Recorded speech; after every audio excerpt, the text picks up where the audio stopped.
ለምላሜና የተፈጥሮ ሀብት የተፈጠረበት ቦታ ከተባለ ጠምባሮ ልዩ ወረዳ አለ።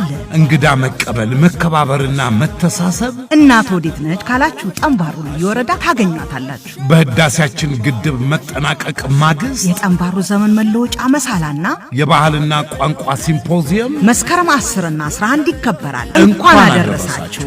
ኤማን ጠምባሮ ሃሮ ወጌ መሳሊ አያንያ ጡሚን ኢልሾን ከፍተኛ የመንግስት የሥራ ኃላፊዎች ጥሪ የተደረገላቸው እንግዶች ተወላጆችና ወዳጆች በሚገኙበት በጠምባሮ ዋና ከተማ ሙዱላ ላይ ይከበራል። መሳላ 450 ዓመታትን ያስቆጠረ ደገሌ ዋርካ የላሞ አይነኬ ጥቅጥቅ ደንና ፏፏቴዎች የገልገል ጊቤ 3 በፈጠረው ሐይቅ የተትረፈረፈ የዓሳ ምርት ሰንጋና ቅቤው ቅመማ ቅመሙ አያጠያይቅም። ተስማሚ የአየር ንብረት ምቹ ለኢንቨስትመንት ዕጣኑና ማዕድኑ አረ ብዙ ሀብት ሞልቷል። ኑ ባተካናና በጣፋጭ ባህላዊ ምግባችን በሀገር ሽማግሌዎች በለማላ ሞላ በኮሮፌራ በባሌ ወማ በላሂ ወማና በመጋባዎች ምርቃት ታጅበው መሳላን እንዲያከብሩ በክብር ተጋብዘዋል። የጠምባሮ ልዩ ወረዳ አስተዳደር